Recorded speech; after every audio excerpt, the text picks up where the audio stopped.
रमजान शुरू हो चुका है, कई रोजे गुजर चुके हैं, लेकिन कई सारे लोगों को जो है पता नहीं है कि रमजान में क्या करने से रोजा टूट जाता है और क्या करने से रोजा उनका बाकी रहता है, क्योंकि उसमें से बहुत सारे लोग जो है मुंह में पास आने की वजह से जो है अपने रोजे को जो है दिन में ब्रश करके तोड़ देते हैं, कई सारी चीजें कर देते हैं। तो उसके बारे में थोड़ा डिटेल बताइए। बिस्मिल्लाहिर्रहमानिर्रहीम। सबसे पहले हम लोगों को चाहिए कि मिसवाक का ज्यादा एहतमाम करें। हदीस पाक में आता है, अस्सिवाकु मित्तहतुल लिलफम व मर्ज़ातुल लिर्रब। मिसवाक करना मुंह को साफ करता है और अल्लाह को राजी करता है। तो हम लोग जितना जोर ब्रुश पर दे रहे हैं, अल्लाह करे वो जोर मिसवाक पर दे दें तो हमारी काया पलट जाएगी। इससे बड़ी दौलत और क्या हो सकती है कि मिसवाक की बरकत से आखिरी वक्त में कलमा नसीब हो जाता है, आंख की रोशनी बढ़ती है, दिमाग की ताकत बढ़ती है। इसलिए बुर्श जो है करना ही है तो सहरी के वक्त में कर लो, लेकिन दरमियान में करना या इफ्तारी के मौके पर करना यह गलत है। इसलिए कि बदबू जो मुंह से निकलती है उस खौफ से जो बुर्श करते हैं वो बदबू नहीं है, अल्लाह के पास वो कीमती चीज है। अल्लाह को वो खुशबू से ज्यादा पसंद है अल्लाह के पास। इसलिए मैं गुजारिश करता हूँ कि इस पर तवज्जो दें और बाकायदा मालूमात करें कि किससे रोजा मकरूह हो जाता है, किससे रोजा सही होता है, ये मालूमात करके इसका एहतमाम करें। इसी तरीके से सहरी के वक्त अजान जो होती है, आम तौर से पहले अजान बहुत देरी से होती थी।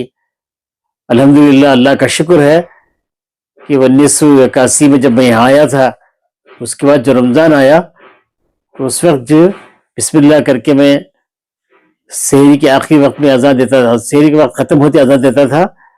तो वो सिलसिला चलते चलते वो जगह फैल भी चुका है। अल्हम्दुलिल्लाह, अल्लाह का शुक्र है। अब अजान जो है सहरी का जो वक्त शुरू, सहरी वक्त खत्म के फौरन बाद 5 मिनट के बाद देते हैं। इसलिए अजान से 5 मिनट पहले अपने सहरी खत्म कर लें, ये बहुत जरूरी है, वरना दिन भर भूखे रहना पड़ेगा अगर अजान तक खाते रहेंगे। बाज लोग जो है अजान तक बीड़ी पीते रहते हैं, सिगरेट मारते रहते हैं और चाय पीते रहते हैं। ये गलत तरीका है, अजान तक जो है नहीं है ये। मौलाना, मेरे मोहल्ले में अज़ान हो रही है, मैं सुन रहा हूँ, अभी थोड़ा बाजू के मोहल्ले में अज़ान होगी, उधर के मोहल्ले में अज़ान होगी, वो सुनाई देती है। तो जब तक भी लोग क्या है सहरी नहीं, इसके वास्ते जो है बाकायदा जो तरीका है, मून कमेटी जो है उसके तरफ से जो ऐलान हुआ है, बाकायदा पूरा चार्ट तैयार होकर पूरे कर्नाटक में तकसीम हुआ है, बेंगलुरु का, फिर दूसरे इलाकों का। तो उसमें बाकायदा बताया गया कि अजान का वक्त यह है, उससे 5 मिनट पहले अपनी सहरी खत्म कर लो। जब तय हो गया है तो फिर इसके बाद हम आगे बढ़ना जो है रोजा नहीं रखने के बराबर है। क्योंकि उधर की अजान जो दे रही है बहुत सारे लोगों में, वो अपने नमाज के औकात के हिसाब से कर रहे हैं। नमाज के औकात से हर मस्जिद में फौरन अजान नहीं हो रही है। इसके लिए जो औकात तय है, सहरी का वक्त जो तय है वहां तक सहरी खत्म करके रोजा रहने के बाद नाखून काटना, बाल काटना, ये असल में हजामत का माना जो है वो असल में अरबी में वो हिजामा करते ना, उसे बोलते सो क्या बोलते हैं, कपिंग। जी, कपिंग है ना, वो जोहर के बाद करने से आदमी कमजोर हो जाता है, उसका रोजा टूटने का अंदेशा होता है बोल के, इस तरह उसका वो हजामत को हमारी हजामत के साथ जोड़ वाली, हमारी हजामत अलग है, तो उसमें क्या भी ये नहीं। इसी दौरान जो है सहरी के बाद कई सारे लड़के जो है व्हीलिंग करते हुए नजर आए, तो कई सारे लोगों के ऊपर कंप्लेंट भी हुई है। तो वो माँ बाप से क्या कहना चाहेंगे जो लोग ऐसा लोग बच्चों को चाबियां देके इस तरीके से काम करने के लिए चुनेंगे, क्योंकि फिलहाल जो है ऐसे केसेस ज्यादा आ रहे हैं कि व्हीलिंग करने के टाइम पे बच्चों को पकड़ लिए, उनके ऊपर केसेस भी लग रहे हैं, बहुत सा कानून भी आ रहा है। तो क्या कहना चाहेंगे इससे? मैं माँ बाप से गुजारिश करता हूँ کہ ماں باپ کی ذمہ داری اصل تربیت ہے. رسول اللہ صلی اللہ علیہ وسلم نے باقاعدہ بتایا، فرمایا کہ وہ جب بچہ بولنا شروع کرے اللہ اللہ سکھاؤ، پھر اس کے بعد 7 سال کا ہو جائے نماز کا حکم کرو، 10 سال پر نماز نہ پڑھے تو مارو. اس طریقے ترتیب کے ساتھ جو ہے حضور صلی اللہ علیہ وسلم جو 7 سال میں نماز کا حکم، تو اس سے یہ بھی مسئلہ نکلتا ہے کہ 7 سال تک اس کا قرآن مکمل ہو جائے، کم از کم ناظرہ. بہت سارے بچے ہیں الحمدللہ 7 سال میں حافظہ قرآن بھی ہو گئے. تو اصل ہے تو ماں باپ جو ہیں اپنے بچوں کی تربیت کے ذمہ دار ہیں. حضور صلی اللہ علیہ وسلم نے ارشاد فرمایا کہ تم میں سے ہر ایک ذمہ دار ہے، اور ہر ذمہ دار کو ان کے انڈر میں جو ہیں ان کے بارے میں پوچھا جائے گا. تو ماں باپ کو پوچھا جائے گا کہ تم اپنے بچوں کو کیوں اس طرح آوارہ بنا دیے کہ ویلنگ کر رہے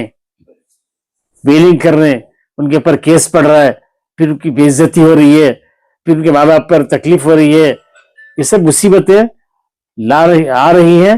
اس کے لیے ماں باپ سے میں گزارش کرتا ہوں کہ اپنے بچوں کی نگرانی کریں، ہرگز چابی نہ دیں. بچہ ضد کرے سمجھا کر منا کر اسے یہ کرے، لیکن چابی نہ دیں، تاکہ فجر کی نماز کے بعد جو ہے بہت سارے لوگ آرام کرنا چاہتے ہیں، کچھ آرام کرتے رہتے ہیں، تو ان کو سب کچھ ڈسٹرب ہوتا رہتا ہے. افطاری ہونے کے بعد عشاء کا ٹائم ہوتا ہے، تراویح کا ٹائم ہوتا ہے. اکثر دیکھا گیا ہے مسجد بھرنے سے زیادہ ہوٹل اور روڈیں بھری ہوئی رہتی ہیں ہمارے نوجوانوں سے. تو ان کے لیے کیا میسج رہے گا؟ رمضان المبارک کا اصل جو اللہ فرماتا ہے شہر رمضان الذی انزل فیہ القرآن، رمضان کا مہینہ جس پہ قرآن اتارا گیا، تو یہ قرآن کا مہینہ ہے، قرآن کا مہینہ ہے. کئی سال پہلے ایک برادران وطن میں سے پوچھا تھا، حضرت یہ آپ کے خوب کھانے کا مہینہ کب آتا ہے؟ حالانکہ کم کھانے کا مہینہ ہے یہ، تو اسے سمجھانا پڑا. لیکن آج کل جو حالات چل رہے ہیں، تراویح کی تعداد کم ہو گئی ہے، اور اس میں واٹس ایپ کے ذریعے سے خواہ مخواہ ایسے ویسے لوگ جو ہیں داخل ہو کر اپنے بیانات دے رہے ہیں، جس سے نوجوانوں کا ذہن بگڑ رہا ہے. وہ 20 رکعت پڑھنے کے بجائے پڑھتے بھی نہیں، پڑھ رہے ہیں تو نہیں پڑھ رہے، اہتمام نہیں کر رہے، شروع میں آ جاتے ہیں، پھر ایک چند دن کے بعد مسجد خالی ہوتی چلی جاتی ہے، مسجد کی رونق ختم ہو جاتی ہے. اور دیکھو ہوٹلوں میں، کہاں بھائی ہم ہوٹل میں جا رہے ہیں، دور دور سے آ رہے ہیں، کیا بھائی کھانے کے لیے جا رہے ہیں؟ کیا کھانے کا مہینہ کہیے؟ قرآن پڑھنے کا مہینہ ہے. ہمارے حضرت شیخ یونس صاحب رحمۃ اللہ علیہ سے میں نے کہا تھا کہ حضرت بنگلور کا موسم بہت اچھا رہتا ہے، رمضان میں آپ یہاں تشریف لائیں. ارے جا، میں تو اس کو قرآن کے لیے رکھ دیا ہے. ہمارے اکابرین قرآن پڑھتے رہتے ہیں ہمیشہ، اس لیے میں سبوں سے گزارش کرتا ہوں اس پر زور دیں کہ یہ قرآن کا مہینہ ہے، کھانے کا مہینہ نہیں ہے. میلہ فوڈ میلہ جو چل رہا ہے، اس کی جگہ پوری فیملی جانا کیا ضرورت ہے؟ کیا اچھا لگتا ہے؟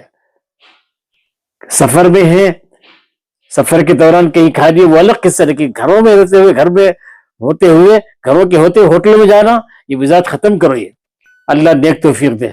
پھرنے کے لیے جاتے ہیں، یہ سود کے پیسے میں جاتے ہیں، تو ان کے لیے کیا پیغام رہے گا؟ انٹرسٹ کے جو لے کر جاتے ہیں اور اس سے کپڑا استعمال کرنا، اس سے کھانا، اس سے پینا، اس سے گھومنا، یہ پورا حرام میں داخل ہو جاتا ہے. اس لیے ہمارے سامنے حضرت عمر ابن عبدالعزیز رحمۃ اللہ علیہ کا واقعہ موجود ہے کہ 9 لڑکے 9 لڑکیاں تھیں. عید کا موقع آیا تو بیوی نے تقاضا رکھا کہ بچوں کو عید کے لیے کپڑے نہیں ہیں. تو حضرت جو ہیں عمر ابن عبدالعزیز رحمۃ اللہ علیہ اپنے خزانچی کو بلائے، کہا کیسا ہے؟ پیشگی رقم دو، ایڈوانس میں دو رقم. تو وہ جو خزانچی تھا اس نے کہا کہ آپ کو اتنے دن جینے کی امید ہے، اتنے دن زندہ رہنے کی امید ہے؟ کوئی حرام نہیں پوچھ رہے، انٹرسٹ نہیں پوچھ رہے، وہ پوچھ رہے تھے अपनी तनख्वाह में से एक महीने महीना पहले की तनख्वाह पूछ रहे थे, लेकिन जब उसे तंबीह किया तो उसने कहा कि नहीं, मुझे नहीं चाहिए। पूरे सबके बच्चे ईद के दिन नए नए कपड़े पहन के जा रहे हैं, और उमर इब्न अब्दुल अजीज रहमतुल्लाह अलैह के 9 बच्चे जो हैं लड़के पूरे पुराने कपड़ों के साथ ईद की नमाज जा रहे हैं। तो ये हमारे वास्ते दलील है कि हम जो है तंग खाओ मंग ना खाओ। तो इसलिए मैं गुजारिश करता हूं कि इंटरेस्ट का दिमाग से खत्म करें। ये खिंजीर खाना उससे बदतर है, बल्कि उसका अदना गुनाह जो है अपनी मां के साथ जिना करने के बराबर है। तो इसलिए इससे अपने आप को बचाना चाहिए। सवाल ज़कात के सिलसिले में, शौहर सैयद है, बीवी शेख है, क्या उनको ज़कात दे सकते हैं? बीवी दे सकती हैं, बीवी को दे सकते बीवी दे सकती हैं।